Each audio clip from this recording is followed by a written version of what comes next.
dia miarahabantsika trano manona ny fiadanany Jesosy Kristy tompo ho amintsika rehetra ary ampitombona amintsika neny fahasoavany izay ilayntsika koa ny fanarahana amin'izao teny fiainana izao. Ny lohateny faharoa moa zany izay hojerentsika androany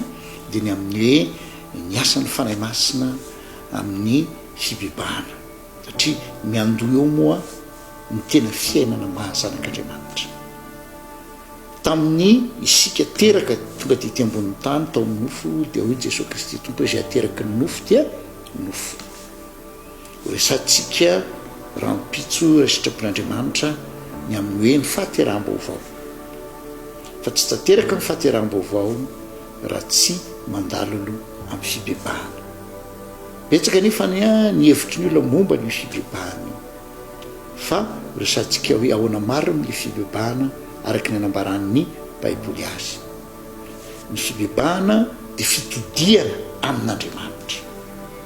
Ozy zareo Grika hoe metanoia, nandeha tamin'ny hevitry ny tenany, nandeha tamin'ny herin'ny nofo, nandeha tamin'ny fahalalana, fa avy eo amin'izay mitodika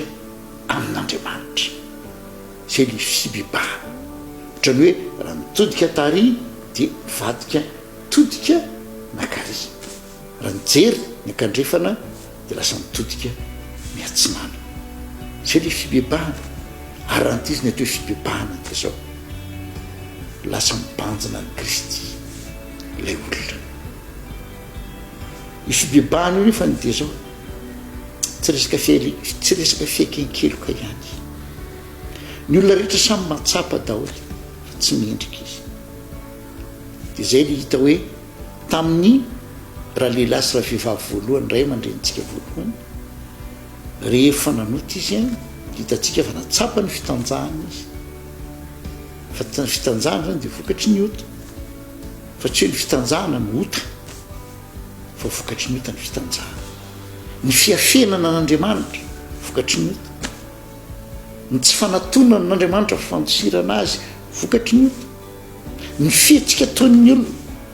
ny zavatra tanterahana tsy ao anatin'ny sitrapon'Andriamanitra vokatry ny ota. Fa ny ota dia zao, raha Andriamanitra ny teny hoe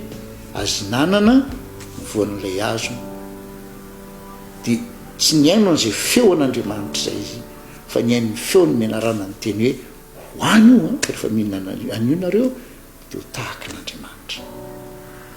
Dia rehefa nandaha tenin'Andriamanitra izy, ary hitanareo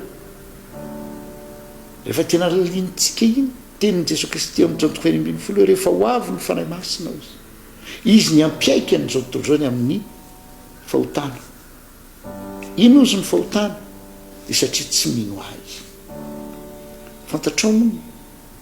fa atrao amin'ny sahidenany lasa me mazava amintsika ny fahotana. Io lay hazonay tandindon'i Jesosy Kristy, tsy ny raharan'Andriamanitra io ny nataon'Andriamanitra voalohany teo, eo vakinao tsara ilay teny, dia nasehony misy azo be dehibe no hoanin'Andriamanitra teo ampovoany teo ny azony, eo ampovoany ny asan'Andriamanitra, eo ampovoany ny sehatra hifandraisan'Andriamanitra sy ny olona ny azonay. Zay tsy inona fa tandindon'i Jesosy Kristy. Tsy io nefa no ny banjininy izy mivady, fa taty amin'ny azo fahalalana ny tsara sy ny ratsy. Io kosa dia milaza ny amin'ny hoe sitrapon'ny olona, tsy banjina n'ilay azonay, dia fianteherana amin'ny Kristy, fiankinana amin'ny Kristy, fandraisana fiainana avy amin'ny Kristy, ka Kristy no tompo. Ny azo fahalalana tsara sy ny ratsy kosa dia milaza ny lalàna. Ny lalàna dia hoe aza manao amin'izao, fa raha manotanteraka an'io ianao dia velona ianao, dia miezaka ny olona. Dia rehefa nihinana an'iny izy dia ny vokatry ny any no miseho amin'ny fiainana. Satria nahoana? Rehefa nisy vokan'in'ilay nanontany iny aniala ny voninahitr'Andriamanitra teo aminy, dia natsapa fitanjahana izy. Inona nataony? Niery izy. ny hery izy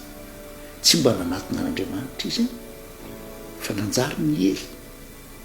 dia avy eo nitady famonjena tamin'ny herin'ny tenany izy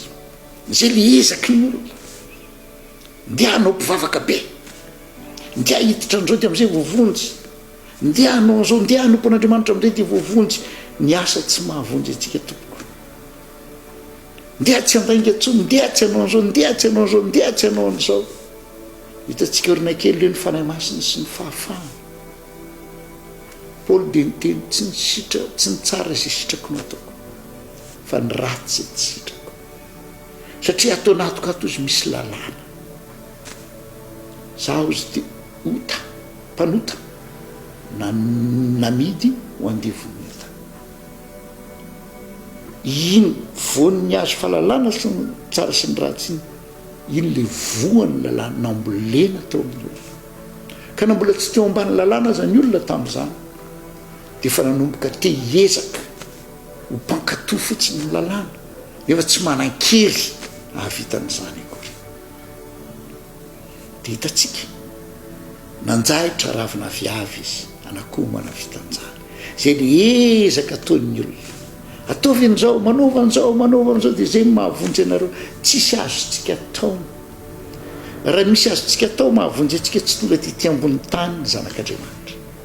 fa tsisy azontsika atao fa ny famonjena dia avy amin'andriamanitra zato isanjato io dia jesosy kristy le tsy miovomaly sy nora mandrakizay dia mbola lay azonaina mijory any eo ampivoan'ny fiainanao dia ny fibanjinana fanatonana fandraisina avy amin'ilay azonaina dia jesosy kristy no mitondra antsika amin'ny tena fiainana dia fiainana mandrakizay dia rehefa lavy ny olona niezaka izy nandraitra ravina viavy zany hoe eo amin'izay izy dia hitantsika tsy mahay manatona an'andriamanitra izy ary jesosy kristy koa dia niteny tsy misy mahay manatona ratsy taony ndraiko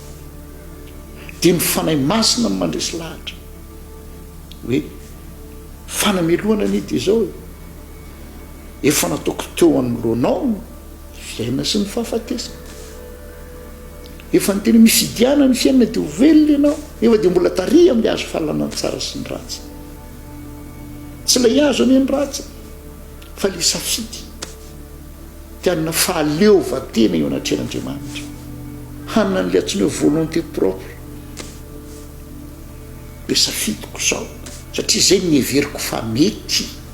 maro zao maheno an'izao afatra zao dia hiady hevitra be mihitsy dia atao ahoana ny lalàna dia ahoana ny raha eo tsisy ady hevitra malalàna tsisy fandravana lalàna tsisy resaka n'izany mihitsy eo fa ozy ny tena manitra minoan' jesosy kristy ary ny fanahy masina no afaka manampy antsika ino ny jesosy kristy ka ny fibebahana dia zao fa tsapana tena hoe diso lalana diso direction fa ndeha hitodika amin'i jesosy kristy zay fa ny fanenenana tsy tena fibebahana ny fiainkehikelika tsy tena fibebahana ary zay nitariko ny sainao mety aky eloka ianao fa iaky ze eloka fantatrao fotsiny fa milaza aminao aho fa mety ny ray ihany ny ekenao fa misy folo tsy aika ianao satria nahoana tsy nisongadina taminao eloka le izy fa ny fanahy masina dia mampiseho amintsika eo mpanototsika vongana mpanota zato isanjato fa misy kosa famonjena zato isanjato amin'ny alalan'ny finoanan'i jesosy kristy zay ny atao hoe filazantsara ny fanahy masina no mandresy lahatra ny amin'izay ary amarana anazy dia tsikarotrareo hoe le tenin'ny tompo hoe nazovo miteny ratsy ny fanahy masina dia tsy azo famelan-keloka fa nahoana satria tsy afaka hibebaka ny olo lay tena fibebahana raha tsy amin'ny alalan'ny fanahy masina ka raha izy miteny ratsy ny fanahy masina dia le lalana makany fibebahana mihitsy ny tapenany dia tsy mety voavela heloka izy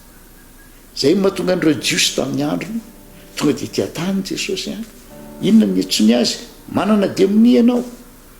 samaritany ianao mpamitaka zay ny etson'jareo azy ny asa nataon'i jesosy dia lazay fa asany demoni zany hoe lay fanahy zay hany tokana hitarika andrareo amin'ny asa famonjena no ny lavina dia nanjary blasfemile izy.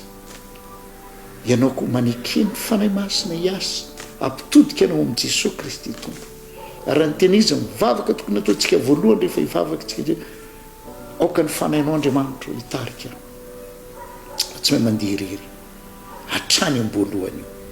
Ny fanahy masina mahatonga ny olona hipepaka dia ny tompony hitantana anao mandrakariva ampitodika anao ary ampifantoka anao amin'i Jesosy Kristy tompo.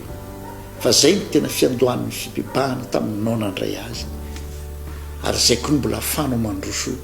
amin'ilay lalana zay efa nanapahanao hevitra hoe